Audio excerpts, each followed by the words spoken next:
জয় গুরু।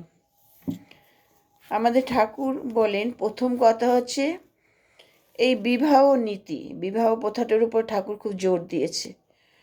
ঠাকুর কিন্তু প্রথম থেকে এই যে বর্ণাশ্রম প্রথা মেনে চলেছেন, বর্ণে বর্ণে বিবাহ। কারণ দেখুন, যতই এখন হচ্ছে, কিন্তু ঠিক সবর্ণে বিবাহ না হলে অনেক কোনো রকম সমস্যা এসে যাচ্ছে সব কিছুতে, তাদের চালচলন, কথাবার্তা, খাওয়া দাওয়া, সব কিছুতে। এটার জন্য ঠাকুর কিন্তু এই বিবাহ নীতিতে এই এই এই যে বর্ণাশ্রম প্রথাটাকে বিশেষ করে গুরুত্ব দিয়েছিলেন।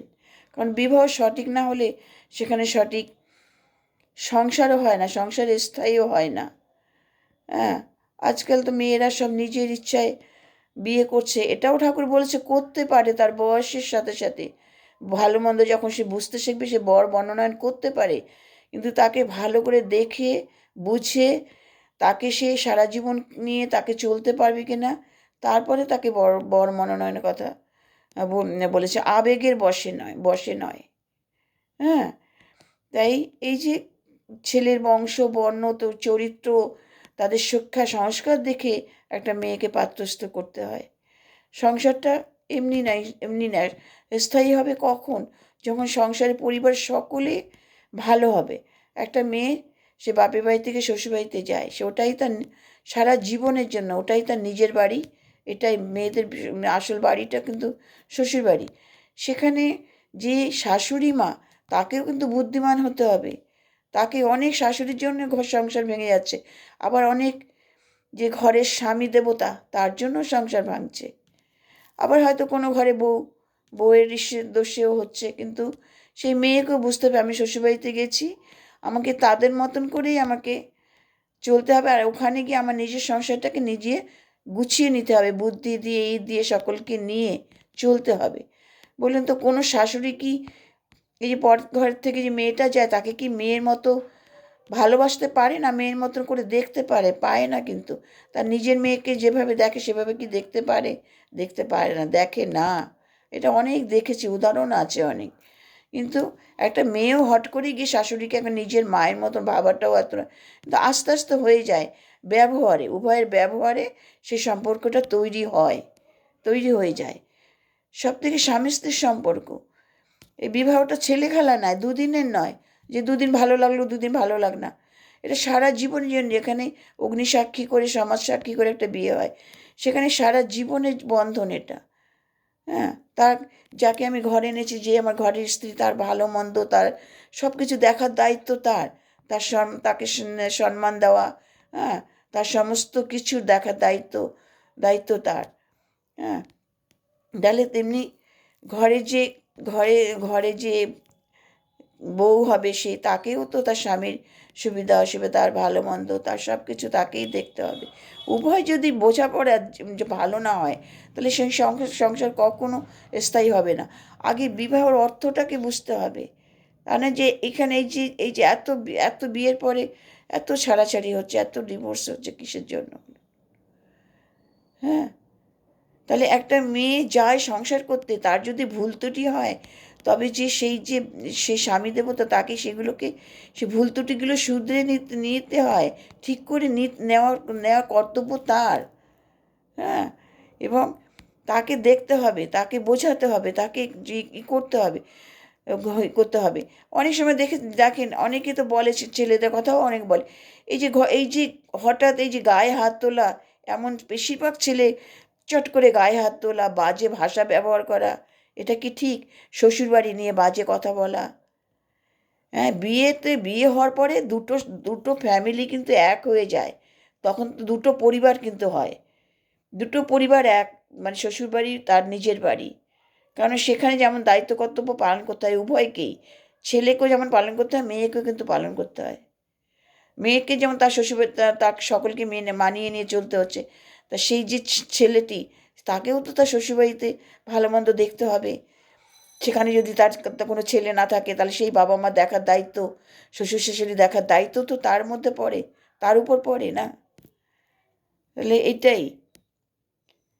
তাহলে কত মেয়ে দেখেন গিয়ে, কত সংসারে সুন্দরী, শিক্ষিত, ঘরে গৃহকর্মে নিপুণা, ঘরোয়া, তারাও সংসার করতে পারছে না, অবলা হয়ে পড়ে আছে, এক কোণে পড়ে আছে, শুধুমাত্র ছেলে মেয়ে হয়ে গেছে বলে ছেলে মেয়ের জন্য তারা জীবনটা বলি দিয়ে এখনও পড়ে আছে। অনেক অনুসন্ধান করে দেখুন, অনেক ঘরে এরকম মেয়ে পড়ে আছে। তাদের কি দোষ বলুন তো? তাহলে কোথায় দোষ? শিক্ষিতা, সুন্দরী, গৃহকর্মের নিপুণা, ঘরোয়া, তাদের কি দোষ থাকতে পারে? তার মধ্যে যে দোষটুকু থাকে সেটুকু ঠিক করে নেওয়া কাদের কর্তব্য? সে শাশুড়ির কর্তব্য, সে স্বামী দেবতার কর্তব্য। সেখানে মেয়েরা কেন অবহেলিত হচ্ছে, কেন টর্চার হচ্ছে, কেন অসম্মানিত হচ্ছে বলুন? বেশিরভাগ মেয়েরা কিন্তু সংসার করতেই যায়, এটা জানবেন।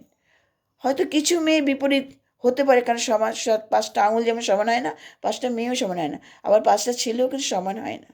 অনেক ভালো চরিত্রের ছেলেও আছে, অনেক সভ্যভদ্র ছেলেও আছে, যারা বোঝে সংসার কী, সন্তান কী, ঘরের স্ত্রী কী, যাদের বুদ্ধি আছে, শিক্ষা দীক্ষা আছে, সংস্কার আছে, তারা বোঝে। সব থেকে বিশেষ করে একটা শিক্ষা, সংস্কারের দরকার।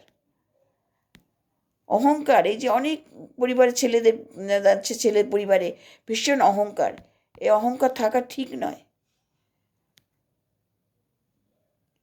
মানুষকে ছোট করে দেখা, তুচ্ছ করে দেখা, এরকম একটা প্রবণতা তাদের মধ্যে আছে। তাহলে সংসারে আজকে সেই স্বামী স্ত্রীর সম্পর্ক সঠিক না হলে, সুন্দর না হলে, সেখানে দেখে শিশু ছেলে মেয়েগুলোরও কিন্তু ভবিষ্যৎ খুব খারাপ। তাদের ভবিষ্যৎটা কিন্তু অন্ধকার, এটা বাবা মাকে বুঝতে হবে, স্বামী স্ত্রীকে বুঝতে হবে। সে শিশুটি কী দেখে বড় হবে, তার ভবিষ্যৎ কী হবে? শুধু দু কলম লেখাপড়া শেখালে তো হবে না। তারা তো শিখছে, দেখছে। বাচ্চাদের সামনে কখনো ঝগড়া, অশান্তি, এ ধরনের ভাষা এগুলো ব্যবহার করতে নেই। নিজেদের জীবনটা তো যায়, আবার সেই ছেলে মেয়ের জীবনটাও, ভবিষ্যতে তাদের জীবনটাও নষ্ট হয়ে যায় সেই পরিবারে। তাই যতদিন নাই বিবাহের অর্থটা বুঝতে পারছে, মূল্যটা, এটা অ্যাডজাস্টমেন্টের ব্যাপার, স্বামী স্ত্রীর মধ্যে উভয়কে বোঝাপড়া ঠিক হতে হবে। আমি শ্বশুরবাড়িতে যে গেছি, আমার সংসার আমার বুদ্ধি দিয়ে, আমার ঘরে বাইরে খেটে আমাকে সংসারকে সুন্দর রাখতে হবে। আর যে স্বামী দেবতা, তাকে তার মার জায়গা মা, স্ত্রীর জায়গায় স্ত্রী, মার সম্মান মার কাছে, স্ত্রীর সম্মান স্ত্রীর কাছে। এগুলো যদি বুদ্ধি না নিয়ে চলতে পারে, তবে সে সংসার সুন্দর হবে। আর না, সে সারাক্ষণ তার সংসারে অশান্তি ভরে থাকবে।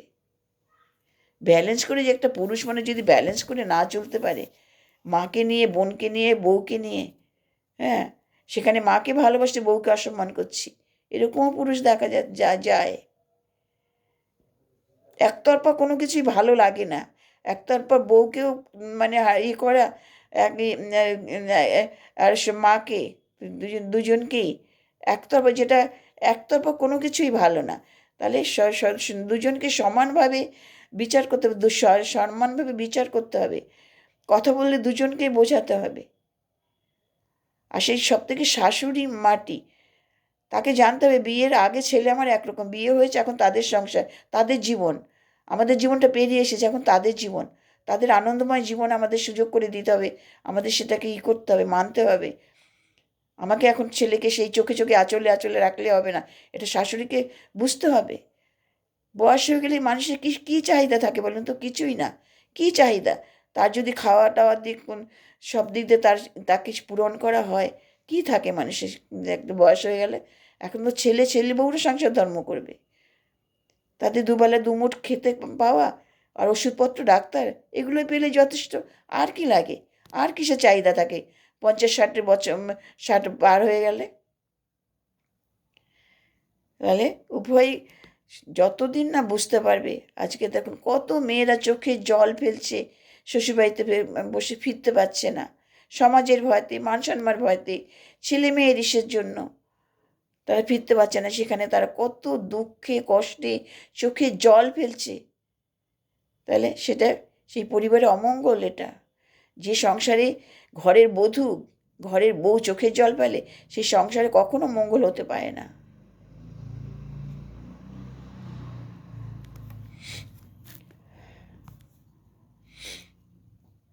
ছেলে তো বিয়ের পরে একদম সঠিক পথে থাকতে হবে।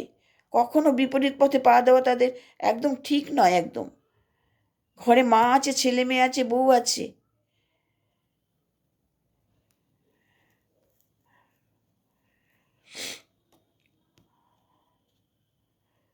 তাহলে স্বামী স্ত্রী উভয় মিলে সুন্দরভাবে সংসারে যদি বোঝাপড়া ঠিক থাকে, আন্ডারস্ট্যান্ডিং থাকে, তাহলে সেই সংসারে কখনো অশান্তি কখনো হয় না। বেশিরভাগ সংসারে এই কারণের জন্য ধ্বংস হচ্ছে, এই বাবা মায়ের জন্য আর এই স্বামী স্ত্রীর এই বোঝাপড়ার জন্য। হ্যাঁ, এগুলি যে কত সংসার আজকে বিচ্ছেদ হচ্ছে, ছাড়াছাড়ি হচ্ছে। আমাদের ঠাকুর এই কারণে বলেছে যে বিয়ের আগে প্রথমেই মানে দেখতে হবে কোথায় বিয়ে দিচ্ছি, সব কিছু দেখতে হবে। আর ছোট্ট থেকে একটা মেয়েকে তৈরি করতে হবে, সমস্ত বিষয় তার সব কিছু দিয়ে, সংস্কার দিয়ে, শিক্ষা দিয়ে, কাজকর্ম সব কিছু দিয়ে তাদেরকে সুন্দর করে বড় করে গড়ে তুলতে হবে। নিজের পায়ে দাঁড়াবে, চাকরি করে সব করুক, কিন্তু তার নিজের সংসার সামলে তখন তাকে সব কিছু করতে পারবে। কত মেয়েরা আছে, কত গুণী, কতই, তবু তারা সে সংসার করতে পারছে না। কত মেয়েরা আছে।